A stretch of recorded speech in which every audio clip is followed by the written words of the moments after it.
본 방송에서 제공하는 투자 정보는 투자 판단에 대한 조언입니다. 방송에서 제공하는 주식의 가치, 가격 상승 및 가격 하락에 대해서는 방송사에서 보장하지 않습니다.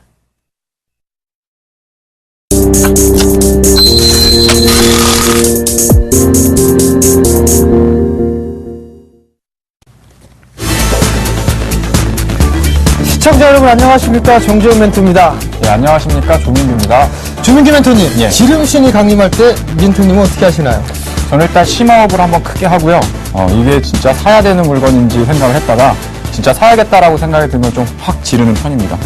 자, 지름신이 강림할 때는요, 손가락 규칙이면 해결이 가능하다고 합니다.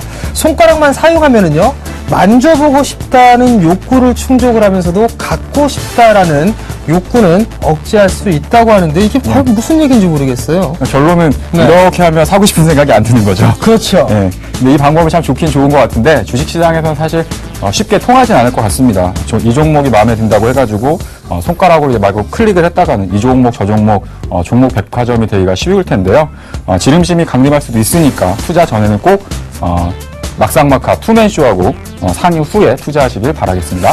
자, 먼저 막상막하 투맨쇼 참여 방법부터 소개해드리도록 하겠습니다. 총 3가지 방법이 있죠. 전화상담과 문자상담, 그리고 홈페이지를 이용하는 방법이 있습니다. 전화번호는요, 02-3153-2611부터 2612, 문자는요, 013-3366-0110번으로 문자를 보내주시면 될 것 같고요.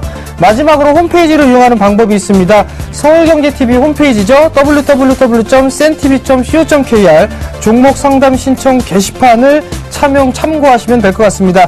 여러분들의 많은 참여 부탁드립니다. 자, 그럼 주식시장을 즐거운 전투장으로 만들어줄 최고의 주식투자처 막상막하 투맨쇼 본격적으로 시작해보도록 하겠습니다.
자, 오늘 거래소 시장은 나름대로 좀 상승 마무리가 됐었고요. 코스닥 시장은 조금 낙폭을 키우면서 좀 마무리가 됐습니다. 오늘 장 좀 살펴보고 넘어가야 될 것 같은데요. 조민규 멘토님 오늘 시장 어떻게 보셨나요?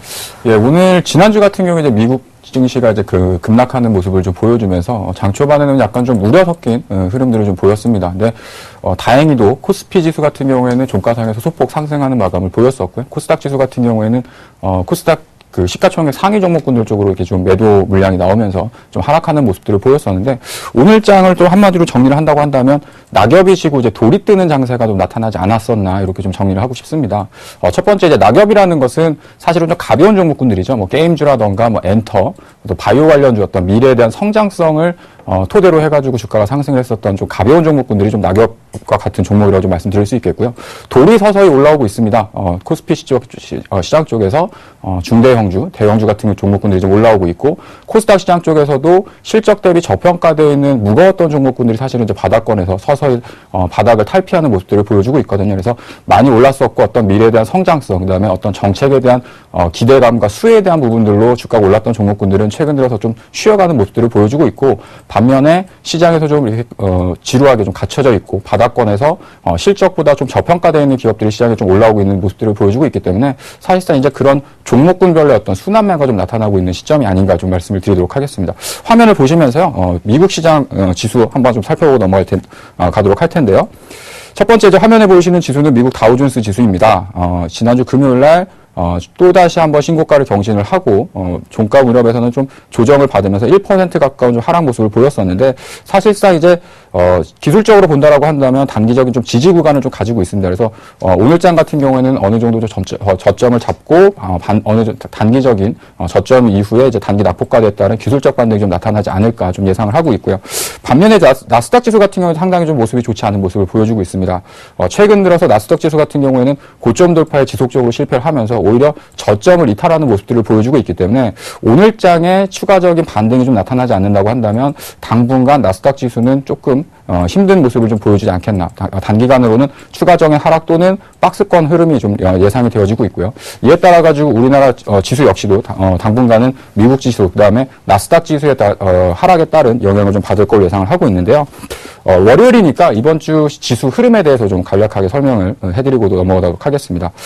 이번 주 이제 4월 7일부터 4월 11일이죠. 그래서 금요일까지 예상 지수의 밴드는 1975포인트부터 한 2020포인트 정도로 예상을 하고 있습니다. 그래서 오늘 장중에 1978포인트 정도까지 하락을 했기 때문에 추가적으로 한 3포인트 정도 오늘장에 있어서 그 저점까지는 그렇게 많이 남지 않았다라고 보고 있고요. 특히 이제 화요일이 단기적인 변곡 구간을 보고 있는데 내일이죠. 내일 추가적인 조정이 좀 나와가지고 한 1975포인트 정도 구간까지 조정이 들어온다고 한다면 단기적인 매수의 구간으로 좀 판단을 하고 있습니다. 그다음에 이제 수요일인데요. 수요일 종가상 이제 1974포인트 정도를 유지하고 마감을 해야 실질적으로 이제 추가적인 상승이 다시 2000포인트를 회복하는 V자형 상승이 좀 가능할 수 있다고 보여지고요. 만약에 실패할 경우에는 일주일 동안 약 좀 쉬어가는 흐름이 좀 예상이 되어집니다. 네, 그래서 수요일이 상당히 좀 중요한 흐름이다라고 좀 설명을 드리도록 하겠고요. 그 부분을 차트를 보면서 간략하게 좀 정리를 해드리도록 하겠습니다. 네, 코스피 지수 같은 경우에는 지금 수요일이죠. 화요일과 수요일자리에 1970포인트 초반 중반권까지 단기적으로 이제 하락을 보여줬다가 그 자리가 수요일까지 지지가 된다고 한다면 다시 한번 주 후반부에 2000선까지 올라가는 상승 흐름이 좀 나타날 걸로 예상을 하고 있고요. 만약에 이제 그 자리에 실패하게 된다고 한다면 수요일 그다음에 목요일 동안에는 단기적으로 약간 횡보했다가 다시 한번 다음 주가 될 수 있겠죠. 다음 주 초반에 바닥에서부터 다시 이제 올라가는 흐름으로 나타날 수 있으니까 약간은 수요일 정도까지는 좀 지켜보셨다가 대응을 하시는 게 좀 낫지 않을까 좀 판단을 하고 있고요. 추가적인 하락보다는 사실 지수로 봤을 때는 삼성전자가 좀 건재하게 버티고 있고 또 내일 실적 발표했을 때 그에 따라 어떤 단기적인 변화의 흐름이 나타날 수 있기 때문에 삼성전자 실적 발표에 따라 가지고 코스피 주의 어떤 시장 흐름은 좀 단기적으로 달라질 수 있다. 이렇게 좀 간단하게 말씀드리도록 하겠습니다. 정정 멘토님은 어떻게 시장 오늘 보셨습니까? 예, 오늘 시장의 흐름들을 좀 살펴보게 되면 외국인들이 매수를 해주느냐, 매수를 해주지 않느냐에 따라 명암이 좀 엇갈렸다라고 좀 보고 있습니다. 거래소 시장 같은 경우는 장 막판에 끌어올리는 그런 모습들이 나타나면서 강보합세로 좀 마무리가 된 대신에 코스닥 시장은 조금 밀려내려오는 그런 모습들이 나타났습니다. 결국에는 외국인들이 삼성전자를 좀 매수를 해주는 그런 모습들이 나타나면서 주가에 대해서 어느 정도 좀 방어를 해주지 않았겠느냐라고 좀 보고 있습니다. 자, 차트를 좀 잠깐 보시게 된다라면 어느 정도 저점이 나오고 난 이후에 마디에 대한 목표치가 얼추 도달을 해 놓고 있는 그런 모습들입니다. 결국엔 이 폭만큼 올라와 주는 그런 모습들이 나타났었기 때문에 쉬어가는 흐름들이 나올 수밖에 없다라고 좀 보셔도 좋을 것 같은데요. 일단 고점을 마무리를 짓고 난 이후에 추가적인 상승 시도가 나오느냐 나오지 않느냐의 부분들은 아마도 내일장에 결정이 되지 않겠느냐라고 좀 보고 있습니다. 그 원인은 삼성전자를 좀 보셔야 될 것 같은데요. 내일 삼성전자의 실적 예비치가 좀 발표가 됩니다. 근데 지금 현재 흐름들을 보게 되면 정고점을 넘어서고는 그런 모습들이 나타나고 있고 241선을 넘기는 그런 모습들이 나타나고 있습니다. 수급적인 흐름들로만 보더라도 지금 꾸준하게 연속적으로 순매수를 이어가고 있고 8거래일째 연속적으로 좀 매수를 해주고 있는 그런 모습들이 나타나고 있거든요. 결국에는 삼성전자가 내일장에 추가적으로 상승을 하느냐, 즉 실적 발표가 어떻게 나오느냐에 따라서 삼성전자가 올라가느냐 밀리느냐 이 모습들이 좀 나타날 거란 말이죠. 그렇게 된다라면 아마도 주가는 이 삼성전자 손에 좀 달려있다라고 좀 개인적으로 예상을 하고 있습니다. 만약 실적이 좀 잘 나오는 흐름들이 나타나게 된다라면 아마도 코스닥 시장까지도 영향을 줄 것이다라고 좀 예상을 하고 있습니다. 즉, 실적이 잘 나왔을 경우라면 IT 부품주들까지도 나름대로 좀 괜찮은 그런 모습들이 나타나지 않겠느냐. 즉, 내일은 삼성전자가 상당히 좀 중요한 그런 하루가 좀 될 것이다. 라고 좀 말씀을 드리도록 하겠습니다. 자, 이제 오늘장에 본격적으로 오늘장에 놨다 했던 종목군들부터 살펴봐야 되겠죠? 화면으로 하나씩 살펴보도록 하겠습니다. 자, 첫 번째 종목은 LG전자입니다. 요즘에 LG그룹들이 상당히 좀 견조한 모습들이 나타나고 있는데요. 한번 집중적으로 살펴보도록 하겠습니다. 자, 오늘 LG전자가 꾸준하게 좀 상승세를 유지를 해주고 있는 그런 모습들이었었거든요. 지금 이 LG전자가 상승하는 이유를 좀 말씀해 주시죠. 예, 일단 첫 번째로는 그 스마트폰 쪽에서 어느 정도 좀 회복, 그다음에 정상화 기대감이 좀 나타나지고 있습니다. 작년도에 이제 G2를 출시한 이후에 글로벌 시장, 그다음에 국내 시장 쪽에서 상당히 좀 호평을 받고 있는 모습들이고요. 그다음에 G 프로 2죠. G 프로 2를 또 출시하면서 스마트폰 시장 쪽에서 점진적인 이제 점유율, 그다음에 과거의 어떤 적자 부분들이 점차적으로 이제 안정화 추세에 좀 되지 않겠냐 이런 모습들을 보여주고 있습니다. 또 하나는 TV 시장 쪽에서 상당히 좀 가파른 그 이익 회복을 보여주는 모습들을 보여주고 있는데요. 특히 이제 LG전자 같은 경우에는 LG전자뿐만 아니라 LG 이노텍, 그다음에 LG 디스플레이, 그다음에 LG 화학 같은 경우가 전반적인 어떤 그 IT 쪽에서 상당히 좀 이렇게 좋은 흐름들이 연속적으로 나타나고 있는 모습들을 보여주고 있는데 LG 디스플레이 같은 경우도 사실은 주가가 좀 단기간에 좀 많이 올라오는 모습들을 보였었죠. 그래서 LG전자 같은 경우에는 휴대폰 매출 부분이 어느 정도 시장에서 좀 안정화를 찾고 그다음에 UHTV를 통해 가지고 새로운 TV 시장 쪽에서 어느 정도 업황에 대한 개선 기대감이 나타나고 있다. 그래서 실적이 어느 정도 또 호전될 것이 아니냐 이런 판단을 좀 하면서 주가가 단기간에 좀 올라오는 모습들을 보여주고 있습니다. 주가의 흐름을 보시면서요. LG전자 현대 주가 흐름을 좀 살펴보도록 할 텐데요.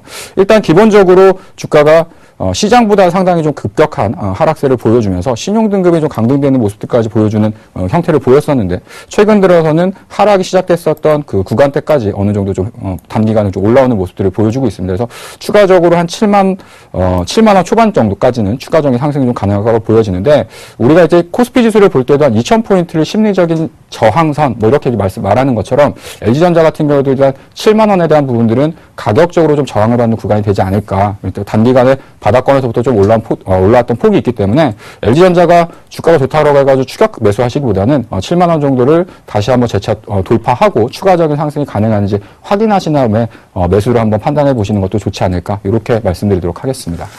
자, LG전자의 주가 흐름들을 좀 살펴보게 된다라면 상당히 좀 탄력적으로 움직였단 말이죠. 그러면 지금 7만 원대의 저항대로 좀 인식이 된다라는 말씀을 좀 하셨단 말이에요. 그러면 추세적으로 만약에 중기적으로 좀 끌고 간다면 한 번쯤은 끊어주고 나서 재매수 포인트를 좀 잡아야 된다라고 좀 생각하시나요? 일단 제가 볼 때는 그렇게 대응하는 것이 맞다라고 좀 생각을 하고 있는데요. 일단 LG전자 같은 경우가 바닥권에서 좀 올라왔던 가장 큰 이유는 기업 가치를 훼손할 수 있는 그 이하권까지 주가가 좀 하락을 했었죠. 그러니까 6만 원을 하회한다라는 건 기업 가치적인 측면에서 PBR 한 0.8배 정도 수준 정도까지 이제 하락을 했었기 때문에 IT 종목군들이 대부분 PBR 1배수 이하까지 하락을 했다라고 한다면 사실 적극적인 매수 타이밍이라고 좀 보셔도 될 것 같습니다. 그래서 그런 정도까지 주가가 하락을 하고 최근 들어서 이제 실적이 좋아지는 어떤 그런 모멘텀들이 나오면서 주가가 이제 올라오는 흐름이기 때문에 LG전자가 지속적으로 실적이 좋아지고 앞으로 지속적인 어떤 정고점을 돌파하고 이런 흐름들보다는 단기 낙폭과대에서 기술적 반등과 함께 앞으로 이제 업황이 어느 정도 좀 회복되는 그런 흐름들로 나타나는 흐름이지 이게 추세적으로 지속적으로 어떤 고가를 돌파하고 10만 원, 12만 원 이렇게 올라갈 거라고 아직까지는 좀 보기가 힘들지 않을까 이렇게 생각을 하고 있습니다.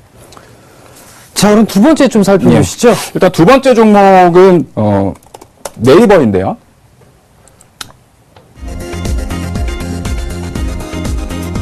예. 네이버 같은 경우는 오늘 좀 큰 폭의 하락을 보였습니다. 그 원인에 대해서 정재훈 전문가님이 좀 말씀을 좀 해주시죠. 예, 금요일 같은 경우는 네이버의 주가가 상당히 좀 많이 밀려 내려오는 그런 모습들이 나타났었습니다. 기업이 분할을 하고 난 이후에는 외국인 쪽에서 꾸준하게 매수를 해주는 그런 모습들이 나타났었습니다. 그러면서 주가는 상당히 좀 탄력적으로 움직이는 그런 모습들이 나타났었는데요.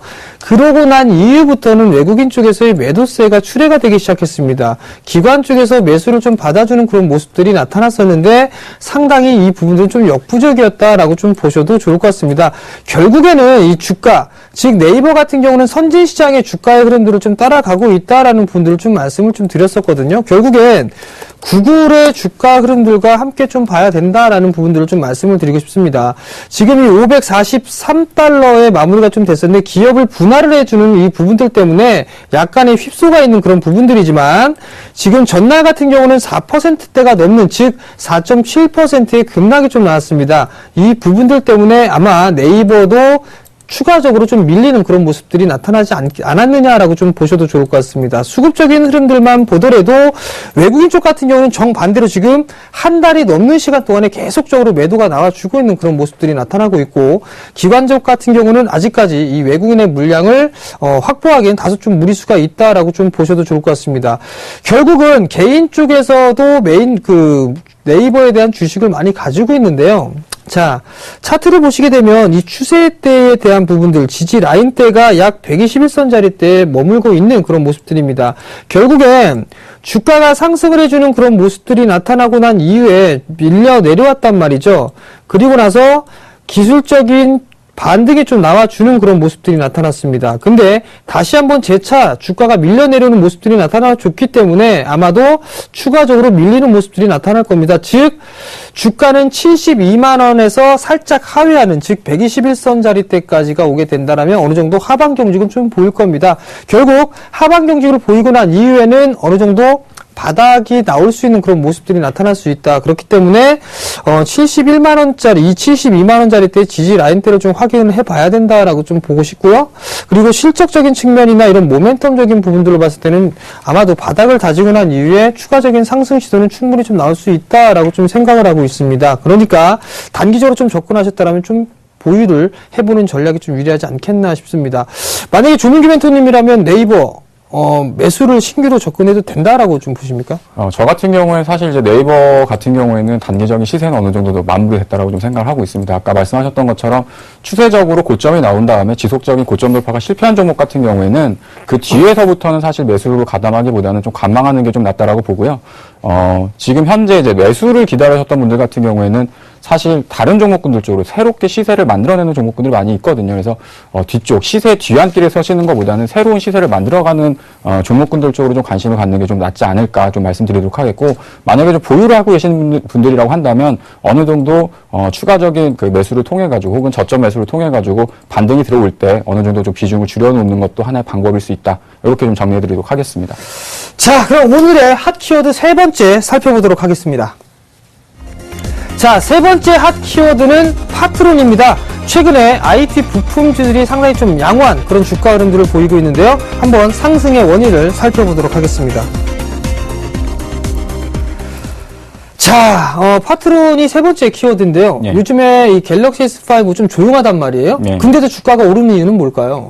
일단은 국내 같은 경우에는 생각보다 조기 출시가 이제 영향이 있었었고요. 그 다음에 사실상 삼성전자 주가가 탄력적인 모습을 보여주다 보니까 실적 대비 좀 저평가되어 있는 종목군들 쪽으로 저가 매수세가 좀 유입되는 모습들을 보여주고 있습니다. 뭐 파트론뿐만 아니라 뭐 플렉스컴이라던가 모베이스, 핸드폰 부품주 중에서 좀 낙폭이 컸었고, 그다음에 최근 들어서 실적에 대한 부분들보다 좀 저평가되어 있는 종목군들이 상당히 좀 좋은 모습을 보여주고 있는데, 일단 단기적으로 코스닥 시장 쪽에서 사실 주가가 좀 많이 올라온 종목군들이 많다 보니까 살 종목이 사실은 없다라고 좀 보여집니다. 그래서 기관권에서도 단기적으로 이제 실적에 대한 부분들, 그다음에 저평가에 대한 부분들을 통해 가지고 어느 정도 파트론이라던가 핸드폰 부품주, 스마트폰 부품주 쪽으로 이제 단기적인 매수가 진입이 되고 있다라고 판단하고 있습니다.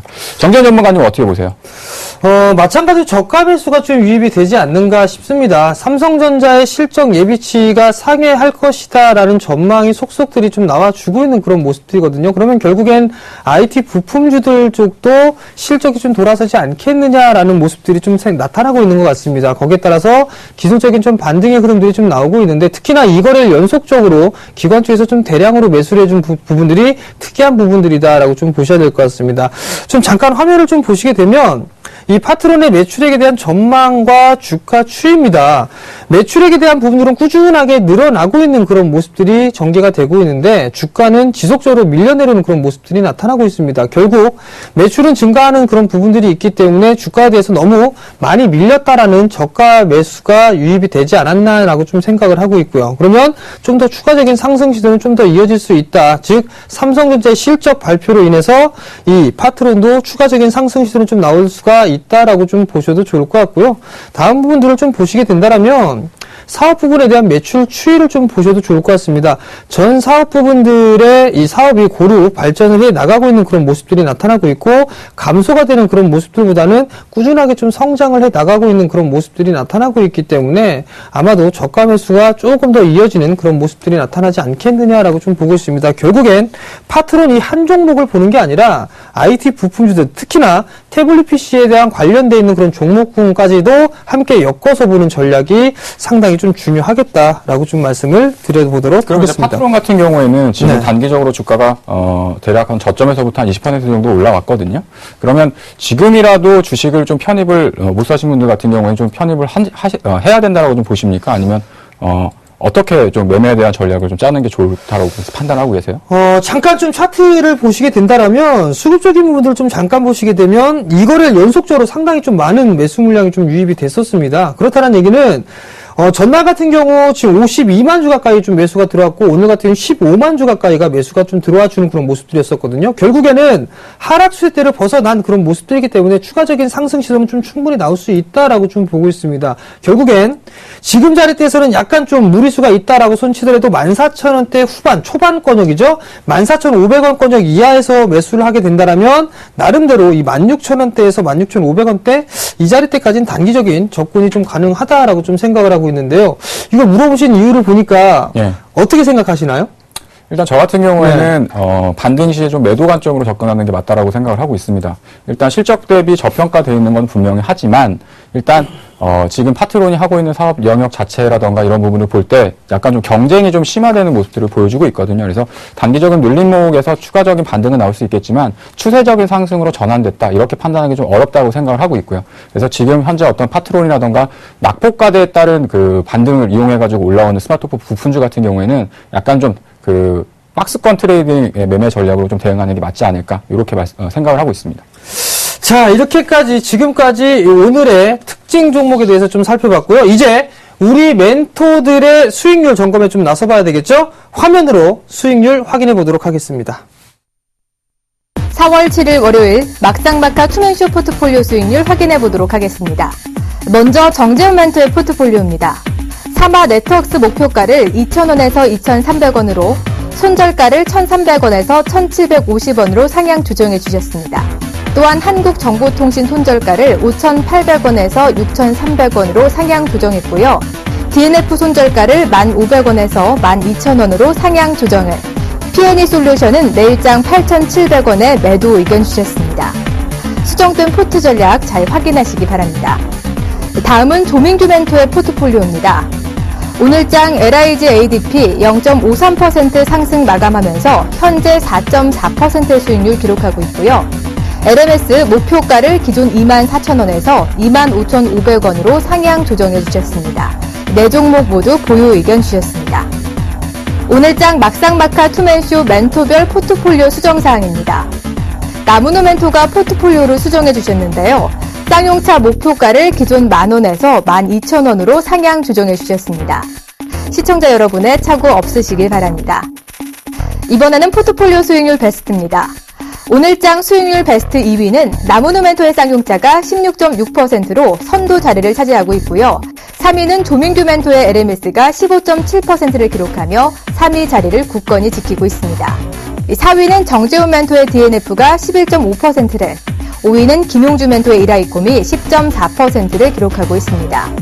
그렇다면 오늘장 막상막하 투맨쇼 수익률 베스트 1위는 누굴까요? 바로 정재훈멘토의 사마 네트워크스가 차지했습니다. 24.4%의 수익률로 당당하게 1위 자리를 지키고 있네요.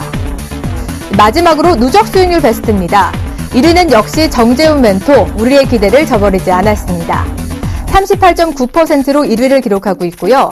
2위는 조민규 멘토가 23.3%로 바짝 그 뒤를 이어가고 있습니다. 과연 내일장에서는 포트폴리오 순위에 어떤 변동률이 생길지 막상막하 투맨쇼 멘토들의 내일장 수익률도 기대해 주시기 바랍니다.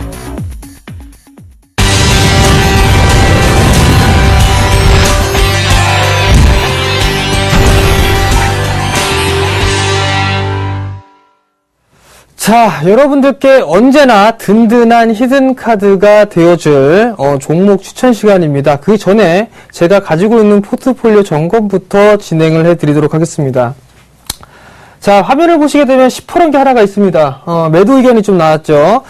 일단 이 PNE 솔루션 같은 경우는 8,700원에 편입이 좀 됐었습니다. 근데 일단 8,700원권역이 오게 된다라면 일단 매도 시도를 한번 진행을 해보겠다라고 좀 말씀을 드리도록 하겠습니다. 그 이외에 1등을 하고 있는 게 사마 네트워크스입니다. 24.4%의 수익을 좀 내고 있는데요. 목표가를 2,300원 정도까지 일단 상향을 하는 대신에 익절가를 조금 높였습니다. 1,750원 부분까지 높여서 좀 잡아서 일단 리스크 관리를 좀 필요하겠다라고 좀 먼저 말씀드리도록 하겠고요. 자, 그 다음에 한국정보통신입니다. 오늘 조금 밀렸습니다. 한 3, 4% 정도 밀려 내려오는 모습들이 나타나고 있는데요. 아직까지 이 기간적인 조정을 좀 받고 있다라고 좀 보셔야 될 것 같습니다. 단기간 박스권으로 좀 진행이 되고 있는 그런 모습들이 나타나고 있는데요. 아마도 내일자리 때에서는 브레이크를 한번 걸고 이제 다시 한번 상승 시도가 좀 나오지 않을까라고 좀 생각을 하고 있기 때문에 일단은 목표가는 7,700원, 손절가는 6,300원으로 조금 올려서 리스크 관리를 좀 하자라고 좀 말씀을 드리도록 하겠습니다. 자, 세 번째 종목은요, DNF입니다. 오늘 실적 발표를 했습니다. 적자에서 흑자로 턴어라운드가 되고 있는 그런 모습들이 나타나고 있다. 그래서 11.5% 정도 상승을 했는데요. 자, 우선 이 주가가 상승을 하는 이유는 가장 크게 봤을 때는 턴어라운드가 되느냐 되지 않느냐입니다. 지금 이 DNF 같은 경우는 적자에서 흑자를 턴어라운드가 진행이 되고 있고 업황에 대한 회복 속도가 상당히 빠른 부분들이 있기 때문에 상당히 견조한 모습들이 나타나고 있다라고 좀 보셔도 좋을 것 같거든요. 좀 더 수익을 좀 더 이끌어 가기 위해서 좀 더 보유 의견을 좀 드려보도록 하겠고요. 맨 마지막으로는 하치입니다. 4%대 올랐다가 오늘 그대로 이 상승폭을 반납을 해주는 그런 모습들이 나타났는데요. 여전히 내수 관련 섹터들, 특히나 건자재 섹터 같은 경우는 나름대로의 이 모멘텀이 여전히 좀 갖고 있습니다. 정부 정책 수혜, 그리고 이 하치 종목도 마찬가지로 DNF와 똑같습니다. 턴어라운드가 될 수 있다라는 그 기대감이 있고요. 뿐만 아니라 렌탈 사업 부분들에 있어서 나름대로 성과가 나타나고 있기 때문에 꾸준하게 관심을 좀 가지고 봐야 된다라고 말씀을 드려보도록 하겠습니다. 자, 이제 본격적으로 종목 추천 히든카드 시작해보도록 하겠는데요. 먼저 키워드부터 확인해보도록 하겠습니다. 자, 첫 번째 키워드입니다. 첫 번째 키워드는요, 경기 회복입니다. 자, 두 번째는요, 실적 개선이고요. 맨 마지막으로는 수급 개선입니다. 전부 다 좋은 얘기밖에 없네요. 그래서 내일 이 종목을 관심 있게 좀 봐야 된다라고 말씀을 좀 드려보고 싶습니다.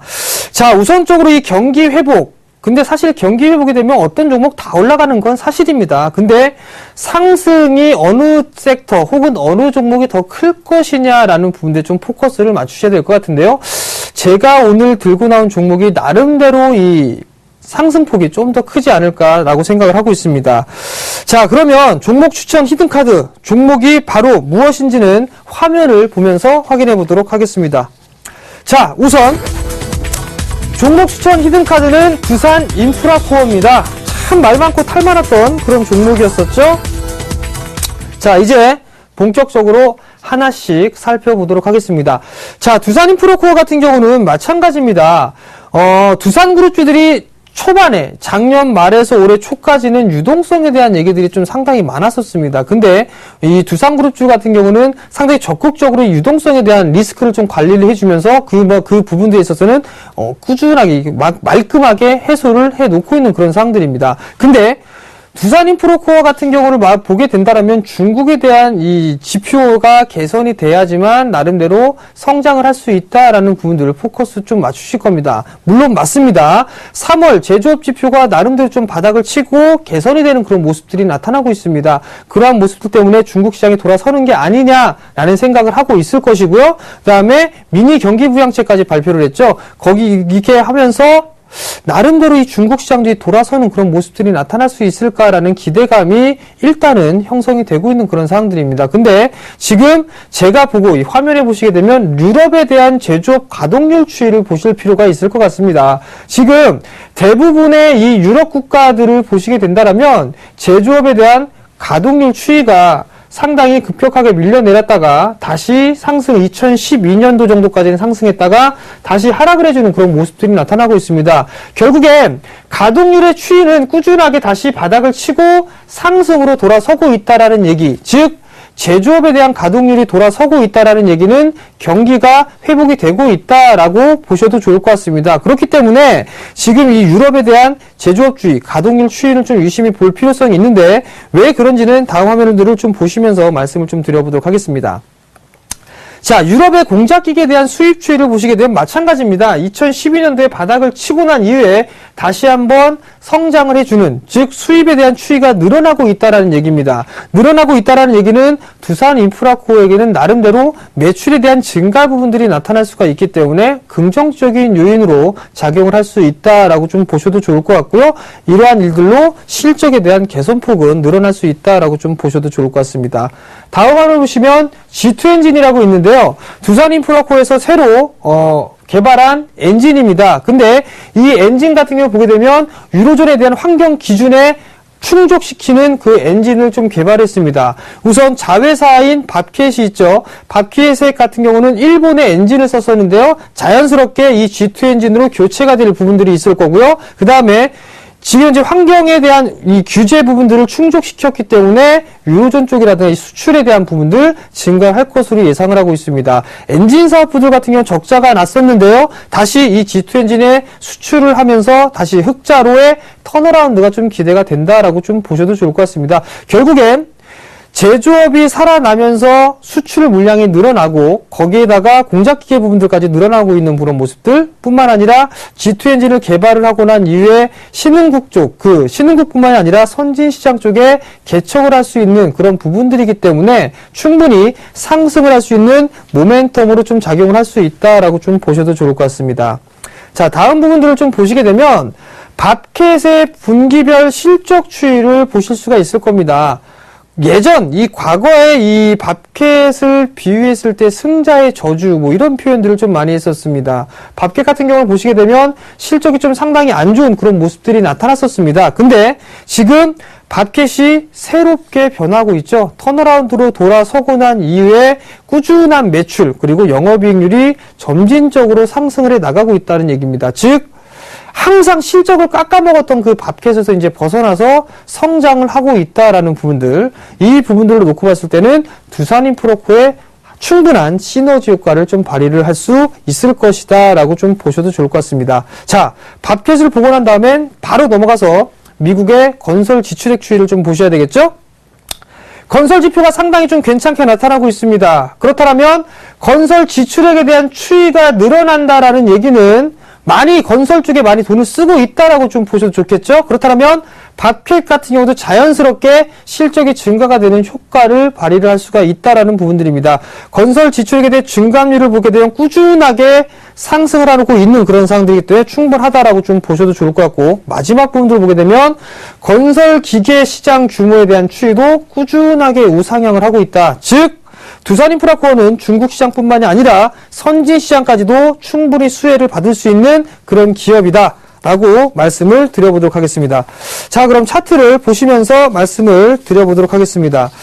자, 두산인프라코의 차트를 좀 보시게 된다면 최근 들어서 바닥을 좀 다지는 그런 모습들이 나타났습니다. 우선적으로 수급적인 부분들을 좀 보게 된다면 상당히 공격적으로 외국인 쪽과 기관 쪽에서는 매수를 해주는 그런 모습들이 나타나고 있다는 점, 이 부분들이 긍정적이다라고 좀 보셔도 좋을 것 같습니다. 자, 가격적인 전략을 말씀드리겠습니다. 오늘 종가가 14,200원에 형성이 됐습니다. 매수 포인트는요, 약간 조정이 받는 약 21선 부분이죠. 13,850원을 매수가로 제시를 해드리겠고요. 목표가는 단기적으로 16,000원을 제시를 해드리고요. 손절 가격은 좀 타이트하게 13,000원을 제시를 해드리도록 하겠습니다. 자, 자세한 사항은요, 공개 방송, 즉 공부방에서 제시를 해드리도록 하겠습니다. 자, 지금까지 정재현 멘토였습니다.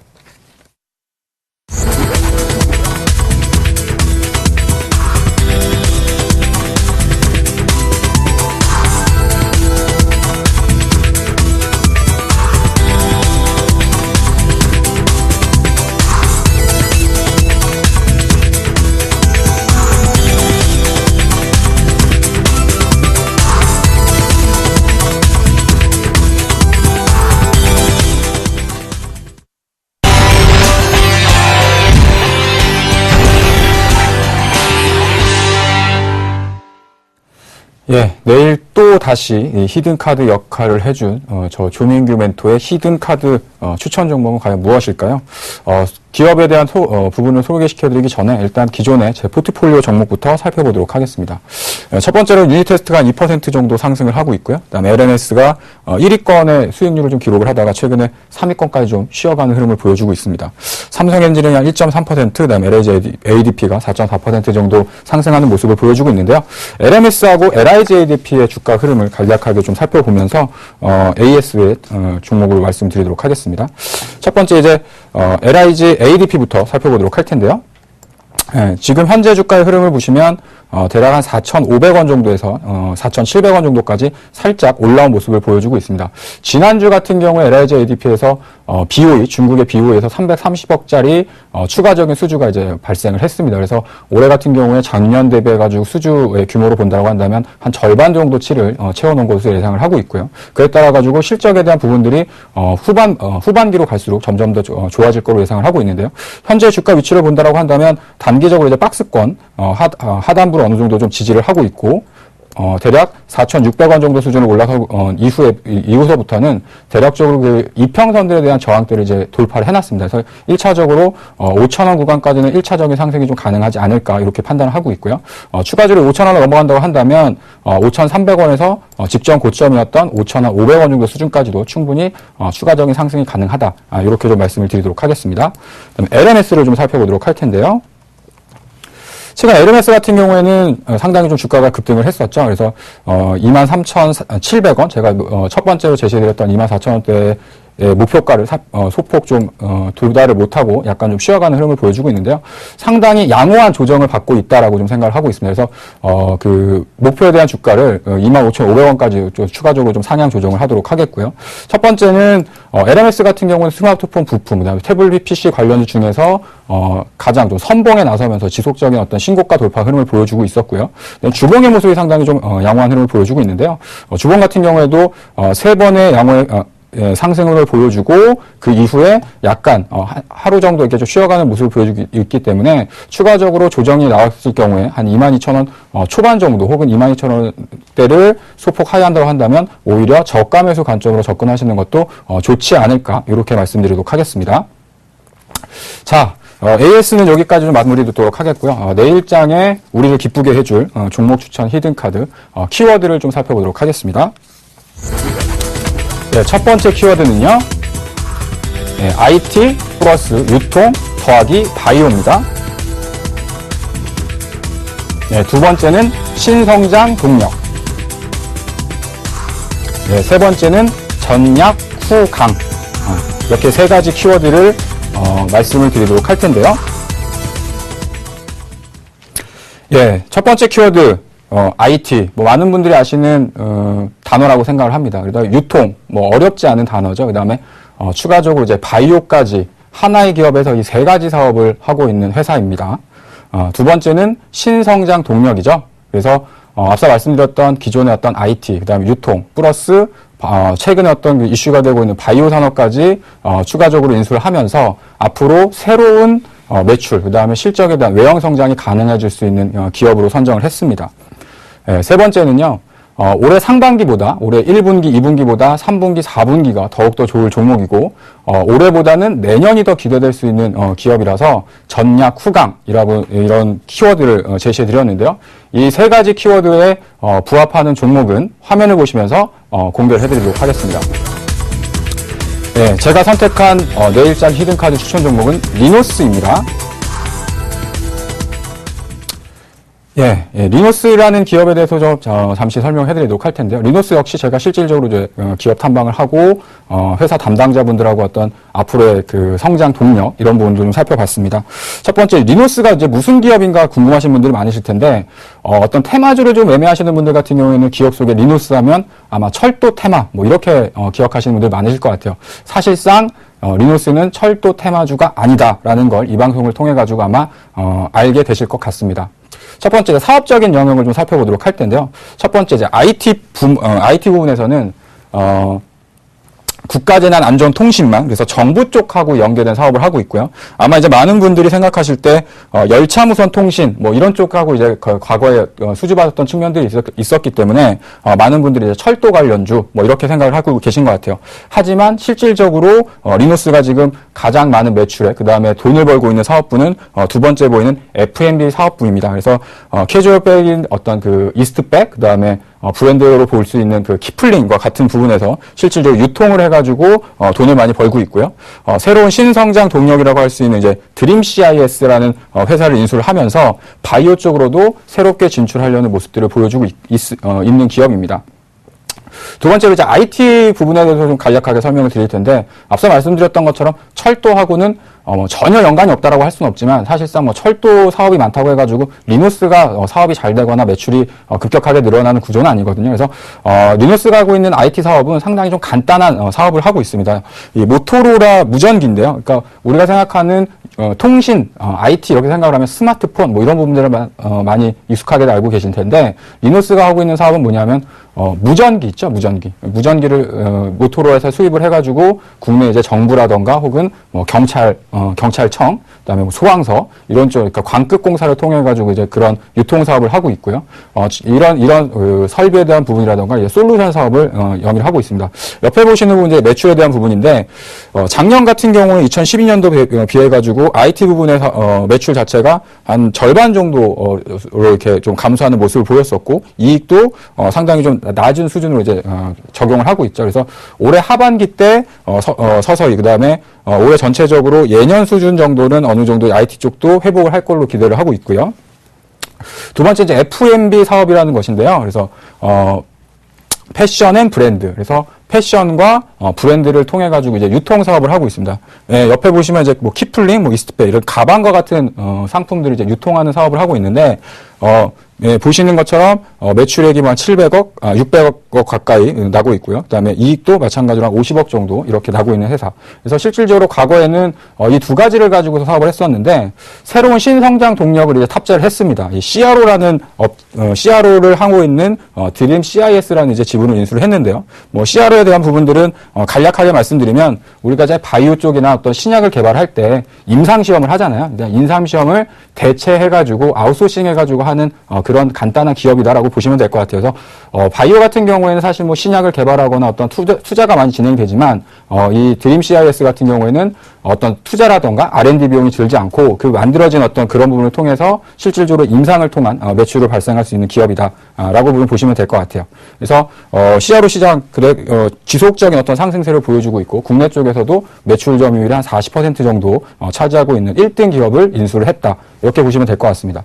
실적적인 부분을 보시면 2012년도에 1,000억 정도를 기록을 했고요. 2013년도에 800억, 작년 같은 경우에 영업이익이 한 40억 정도로 좀 낮은 모습을 보였었는데 올해 같은 경우에는 실질적으로 F&B의 어떤 사업부에 대한 추가적인 성장, 그다음에 IT 부분의 실적 회복, 그다음에 드림 CIS에 대한 부분들이 한 200억 정도 가량 추가적으로 발생을 한다고 한다면 매출이 한 1,200억 정도로 올라설 걸로 예상을 하고 있고요. 영업이익 역시도 추가적으로 사상 최대 실적을 기록할 걸로 예상을 하고 있습니다. 그래서 현재 리누스에 대한 주가 흐름을 좀 살펴보도록 할 텐데요. 예, 지금 리누스 같은 경우에는 최근에 바닥권에서 탈출하는 모습을 보여주면서 차트의 흐름이 상당히 좋은 모습을 만들어 놓고 있습니다. 최근에 흐름을 보시면 한 2,100원대에서 2,000원대 약간 좀 박스권 흐름을 보여주다가 최근 들어서는 2,200원 정도까지 올라서는 모습을 보였었고요. 특히 이제 월봉을 좀 유심 있게 좀 보셔야 될 텐데 월봉 같은 경우를 보시면 2009년서부터 대략 한 2,700원에서 2,000원 정도 한 5년 정도간 지속적인 좀 박스권 흐름에 좀 갇혀 있었다. 근데 올해서부터는 회사에 대한 실적이라던가 외형 성장이 충분히 나타날 수 있기 때문에 올해서부터는 새로운 주가의 레벨업이 기대된다라고 좀 설명드리도록 하겠습니다. 그래서 실질적으로 매수에 대한 부분들을 좀 설명드리도록 할 텐데요. 매수가는 2,200원, 그다음에 목표가는 2,500원, 그다음에 손절가는 1,980원 정도로 말씀을 드리도록 하겠습니다.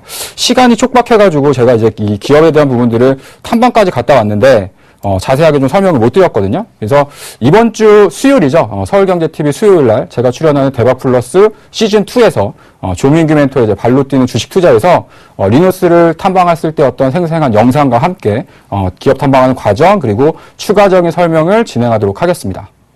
예, 지금까지 조민규 멘토의 종목 추천 히든카드였습니다.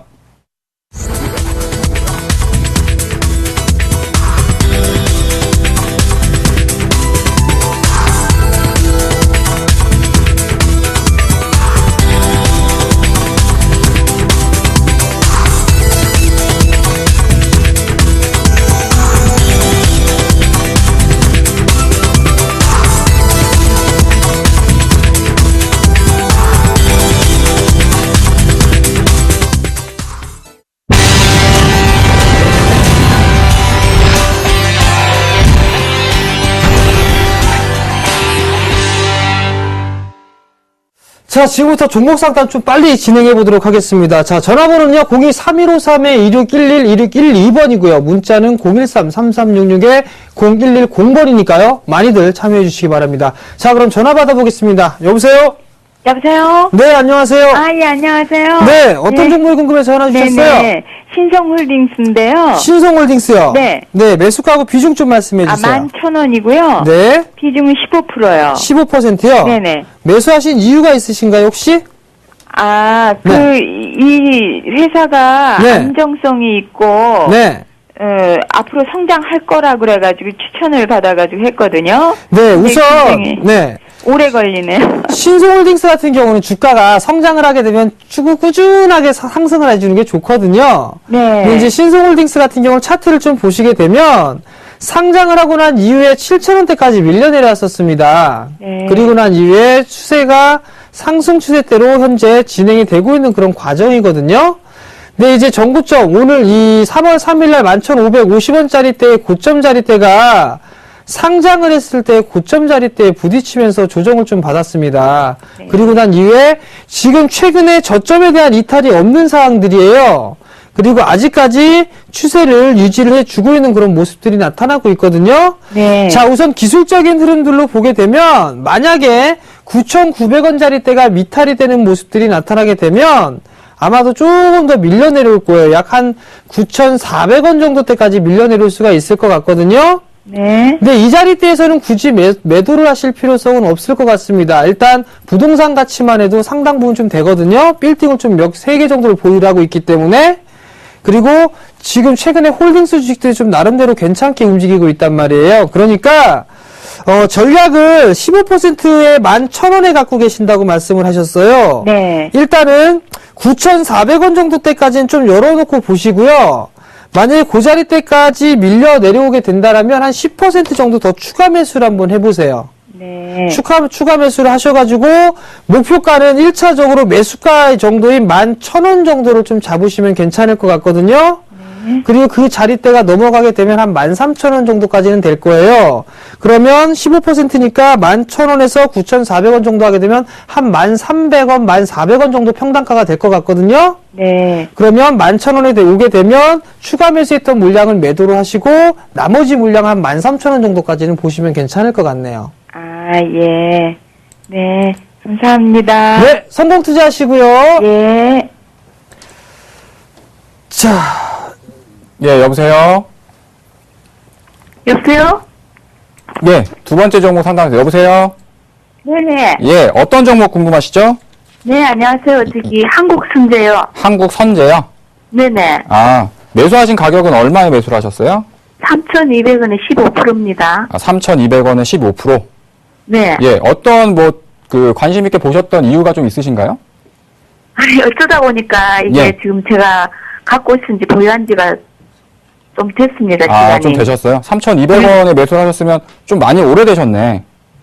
예, 오래되셨죠? 거기서 제가 예. 또 추가 매수하다 보니까 15%까지 됐는데. 아, 비중이 좀 많아지셨구나. 예, 그러면 네. 지금 현재 주가 흐름 좀 말씀드리도록 할게요. 선생님, 이거 예. 있죠? 예, 매수가까지 올린지도 궁금하고, 예. 또 혹시 빨리 많이 할 수 있으면 만약에 추가 예. 매수할 수도 있는지 궁금하고, 예. 기간하고 매도가가 좀 아, 예, 부탁드릴게요. 알겠습니다. 네. 예, 지금 현재 주가 흐름 흐름을 좀 예. 보시면요. 한 2,100원 정도는 계속해가지고 2,000원대 초반 정도는 지지를 좀 받아내고 있어요. 그래서 일단 네. 2,000원 정도가 이탈하지 않으면 좀 보유를 해 나가셔도 무방하겠지만, 일단 단기적으로는 한 2,300원 정도를 1차적인 목표가로 좀 설정을 하시고, 2,300원 정도까지 반등이 들어오면, 비중이 한 절반 정도를 좀 매도하셔가지고 비중을 좀 축소하시라고 좀 말씀을 드리도록 할게요. 네. 예. 그 정도로 대응을 하시고, 남은 비중은, 15%에서 비중이 좀 줄어드니까, 좀 여유롭게, 좀 보셔도 되잖아요. 네. 예, 그렇게 해가지고 대응을 하시고, 만약에, 다시 한번 한 2,050원 정도가 이탈을 한다라고 한다면, 마찬가지로 한 절반 정도 비중은 약간 좀, 손절하셔가지고 현금화 하시는 전략으로 좀 대응하시는 게 바람직할 것 같습니다. 아, 그러면은 예. 추가 매수는 하면 안 되고요. 예, 추가 매수는 아직 하시지 마시고요. 예, 예. 지금 현재 있는 거 가지고서 한 2,300원을 단기적인 목표가로 하셔가지고 대응하시고, 시간이 좀 짧으니까, 이렇게까지 좀 정리해드리도록 하겠습니다. 알겠습니다. 예, 감사합니다. 자, 이렇게 해서 종목 상담까지 진행을 해봤습니다. 상당히 좀 숨가쁘게 진행을 했는데요. 저희는 여기서 좀 물러나도록 하겠습니다. 내일도 아마 막상막하 투맨쇼 쟁쟁한 분들이 좀 나오시니까요. 끝까지 시청해 주시기 바랍니다. 시청해 주셔서 대단히 감사합니다.